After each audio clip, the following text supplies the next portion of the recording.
Et c'est toujours important de comprendre un petit peu comment ça marche, parce que vous avez vite tendance après sinon, à vendre au pire moment si vous avez jamais vécu de cycle, si vous avez encore, jamais vraiment connu la crypto. C'est important de connaître tout ça. Je sais pas si tu vois mon écran, Théo? Ouais, c'est bon. OK. Donc, ce qui a été dit dans le commentaire, et en général, c'est comme ça que ça se passe. On a une run-up sur le Bitcoin, il y a de l'argent qui va être fait sur le Bitcoin, et on voit qu'en général, c'est le premier à récupérer du bear market. Ensuite, une fois qu'il y a suffisamment d'argent qui a été fait sur le Bitcoin et que la dominance a atteint un niveau important sur le Bitcoin, cet argent-là va aller être investi directement sur la deuxième plus grosse crypto-monnaie, principalement l'Ether. Et là, on se situe dans cette phase aujourd'hui où, pour moi, on commence à avoir la dominance du Bitcoin ralentit un petit peu, elle risque encore un petit peu d'augmenter, mais elle ralentit un peu. Et pour moi, sur 2024, et c'est ce qu'on a vu sur les cycles précédents, juste avant le halving, pré-halving et post-halving, en général, c'est l'Ether qui commence à prendre un peu plus de dominance et qui surperforme le Bitcoin sur ce moment-là. Pourquoi ? Parce qu'il y a une partie de l'argent qui passe du Bitcoin qui est investi directement sur l'Ether. Et ensuite, une fois qu'on commence à avoir de l'argent qui s'est fait sur l'Ether, ça va passer sur les larges capitalisations, donc principalement le top 10 de CoinMarketCap. Aujourd'hui, ça va être du BNB, du Cardano, enfin voilà, du Solana, des grosses cryptos. Et ensuite, on va passer sur ce qu'on appelle la alt season. Ce que tout le monde appelle la alt season, c'est lorsque l'argent a été fait sur le Bitcoin, sur l'Ether, sur les grosses capitalisations, et que, un peu comme une cascade, en fait, l'argent va passer sur des crypto-monnaies beaucoup plus spéculatives sur la alt season. En général, cette alt season n'arrive qu'uniquement à partir du moment où le Bitcoin a dépassé son précédent plus haut. Aujourd'hui, ça n'a pas été le cas. On y est proche, on est d'accord, mais on ne peut pas encore parler véritablement de alt season parce que aujourd'hui, le Bitcoin a surperformé clairement la grosse majorité du marché. On n'a pas encore dépassé notre précédent plus haut. Ça ne veut pas dire que vous n'allez pas faire d'argent sur certains alts aujourd'hui. Il y a certaines cryptos qui ont eu des performances super à l'heure actuelle, mais on ne peut pas vraiment parler de alt season parce qu'on n'a pas encore eu, comme je l'ai dit, l'ATH sur le Bitcoin, le halving n'a pas encore eu lieu. Donc voilà, il y a pas mal de catalyseurs importants.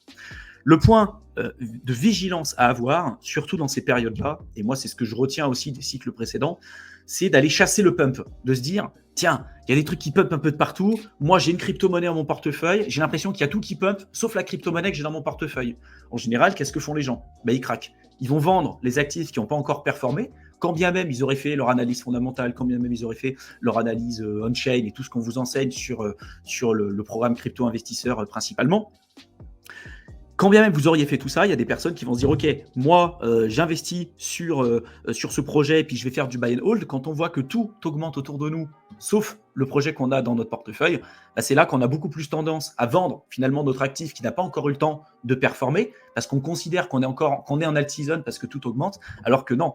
Aujourd'hui, si vous êtes sur des projets, je sais pas, du top 100 de CoinMarketCap, même s'il y a eu quelques performances, c'est pas là où vous avez le plus gros des gains.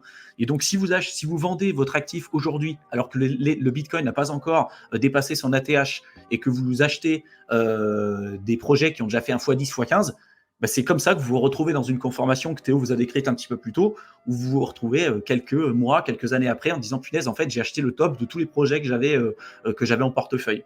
Et au moment, vous verrez, au moment où vous vendez le projet qui n'a pas encore pumpé, c'est à partir de ce moment-là où il va commencer à pumper. Et quand vous achetez le top, ou quand vous en commencez à entendre parler d'un projet qui a fait déjà un x10, x15, x20, et que vous achetez à ce moment-là, c'est à ce moment-là où ça va dumper. Donc au final, vous êtes toujours dans de la réaction vis-à-vis du marché, et absolument pas par rapport à de l'anticipation. Et pour moi, tout ça, c'est une méconnaissance vis-à-vis des cycles liés aux cryptos. Parce qu'il y a des projets qui vont pumper beaucoup plus tôt dans le cycle et d'autres beaucoup plus tard en fonction du schéma narratif et en fonction du moment où le coin a été lancé. C'est ce que je vous présente à l'écran. Là, par exemple, si vous êtes sur un coin de cycle 1, c'est-à-dire un coin qui a été lancé, qui n'a pas encore connu un premier cycle aussi, un cycle complet de 4 ans, et qui, en plus de ça, sur un nouveau schéma narratif qui a le vent en poupe à l'heure actuelle. Typiquement, je sais pas, l'intelligence artificielle ou les RWA ou la DePIN, par exemple. C'est des nouveaux secteurs d'activité, des nouveaux schémas narratifs qui viennent de se lancer. Si vous avez un projet qui est tout nouveau, qui vient juste de se lancer, et en plus de ça, dans un nouveau schéma narratif, c'est des projets qui vont pumper très très tôt dans le cycle. C'est ce que je vous ai mis juste après. Plus on va avancer, plus vous allez être sur des anciens schémas narratifs et plus vous êtes sur des coins qui sont vieux, qui ont déjà connu plusieurs cycles, plus ils vont pumper, on va dire, tard dans le cycle. moins le pump va être précoce. Et en général, c'est très difficile de se placer sur des projets. Par exemple, si vous aviez investi sur des projets sur l'intelligence artificielle comme Tao ou certains projets qu'on présente aussi dans le programme d'accompagnement, hein, vous avez le lien dans la barre d'infos, c'est des projets qui ont eu un pump très très tôt dans le cycle. Donc vous pouvez vous dire, bah tiens, les coins liés à l'intelligence artificielle, ça pump très très tôt. Je ne me suis pas placé aujourd'hui, j'ai l'impression que tout augmente sauf les projets que j'ai, je le vends, sauf qu'en fait non. Ces projets-là, ils pumpent tôt parce que justement, c'est des coins de cycle 1 qui sont sur un nouveau schéma narratif. Et oui, vous allez avoir un retour sur investissement qui sera potentiellement plus élevé sur ce genre d'altcoin, mais le risque, il est également super élevé parce que vous n'avez pas de recul pour faire toute votre analyse fondamentale, vous n'avez pas de recul sur le cycle, etc., etc. Si on avance sur la frise, un coin de cycle 1 sur un ancien schéma narratif, par exemple sur le précédent cycle, c'était la finance décentralisée, là où on a eu tout le lancement d'Uniswap, Compound, Curve et tous ces projets, Yearn Finance, etc. Si aujourd'hui vous avez un nouveau projet, un nouveau DEX qui se lance sur la finance décentralisée, on est sur un ancien schéma narratif, parce que le schéma narratif de la DeFi, c'était principalement sur 2019-2020. Donc, si vous avez aujourd'hui un coin, schéma narratif DeFi et un nouveau projet, il va pumper, mais ce n'est pas le premier à pumper. Les premiers, c'est ce que je vous ai mis un petit peu plus tôt. Si vous êtes sur un coin de cycle 2, sur un ancien schéma narratif, typiquement si vous achetez de l'Uniswap, vous achetez du Compound, vous êtes sur des coins de cycle 2, sur un ancien schéma narratif. Donc eux, ça ne veut pas dire qu'ils ne vont pas pumper, comme là on a vu, hein, il y a une mise à jour sur Uniswap, paf, tout de suite, il y a un pump de 40%. D'ailleurs, petit aparté, ils s'amusent toujours à mettre les mises à jour, quand bien même ces mises à jour sont dispo depuis 2 ans et demi, ils vous donneront tout un tas de mises à jour, mais uniquement dans l'épisode de pré-halving ou post-halving précoce, c'est pas pour rien. Mais en gros, vous pouvez avoir des rendements sur ce genre d'alcool-là, mais ce n'est pas là où vous aurez les plus gros retours sur investissement parce que c'est des projets qui sont relativement connus aujourd'hui. Il n'y a pas de vrai, on va dire, avantage concurrentiel concernant les news que vous pourriez avoir en amont, où le risque il est moins élevé d'investir sur ce genre de projet que si vous investissez sur un projet de coin de cycle 1. Donc c'est pour ça que je vous ai mis cette frise à l'écran. Et pareil, si vous êtes sur un coin, là encore pire, hein, de cycle 3, avec un ancien schéma narratif, donc une layer 1 qui est là depuis 3 cycles, c'est pas là où vous aurez les meilleurs retours sur investissement. Ça veut pas dire que vous n'allez pas avoir d'argent qui sera fait. Typiquement Ethereum, les layer 1, ça fait des années que ça existe, c'est clairement pas son premier cycle. Ça ne veut pas dire que vous n'allez pas faire d'argent, mais ce n'est pas là où vous aurez les plus gros retours sur investissement. Donc il y a beaucoup de personnes qui se disent, en regardant ça, regarde, la alt season, ça a déjà commencé. Donc non, ça n'a pas déjà commencé parce qu'on n'a pas le Bitcoin n'a pas dépassé son précédent plus haut. Et quand bien même le Bitcoin aurait dépassé son précédent plus haut, ce n'est pas les premiers les coins à pumper, on va dire, à 100%. Ce n'est pas là où il y a la phase euphorique où vous faites du x10, x10, x20 en quelques mois. Parce qu'en général, ça se passe très, très, très vite.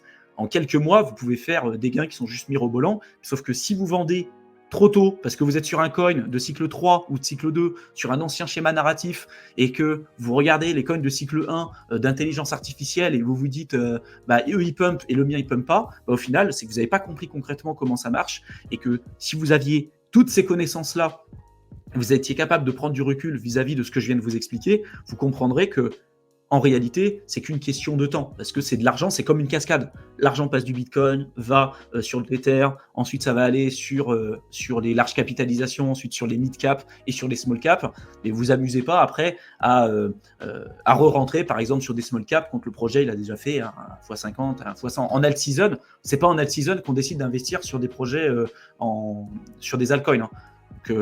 Soyez vraiment très vigilants par rapport à ça. Et pour tous ceux qui sont perdus, je le répète, hein, mais pour tous ceux qui sont perdus aujourd'hui, qui ont besoin de personnes pour leur dire éventuellement quoi faire, comment faire, etc., et avoir une sorte de guide en phase 2, n'hésitez pas à jeter un coup d'œil sur le programme d'accompagnement. On vous explique à l'instant T ce qu'on fait avec Mickaël, en toute transparence et avec tout le travail qu'on fait en amont, la veille de marché, les analyses de projet, l'identification des risques, le management de portefeuille, les meilleures stratégies de farming, les projets buy and hold, etc., etc. On ne fait pas de trading, mais on vous explique ce qu'on fait aujourd'hui à l'instant T, et ça vous évitera au final de vous poser toutes ces questions et de vous dire tiens, c'est trop tard, c'est trop tôt, qu'est-ce que je fais, machin. Parce que ça, c'est des choses que vous devriez normalement maîtriser. Si vous ne maîtrisez pas tout ce que je viens de vous expliquer, que vous êtes nouveau, c'est normal, on est d'accord. Mais si vous voulez réussir et si vous voulez obtenir des résultats qui soient significatifs, vous devez faire en sorte d'avoir des connaissances et une formation qui soit solide et des connaissances qui soient plus importantes que la moyenne. Si vous avez les mêmes connaissances que tout le monde, malheureusement, vous aurez les mêmes résultats que tout le monde, c'est-à-dire en général pas grand-chose.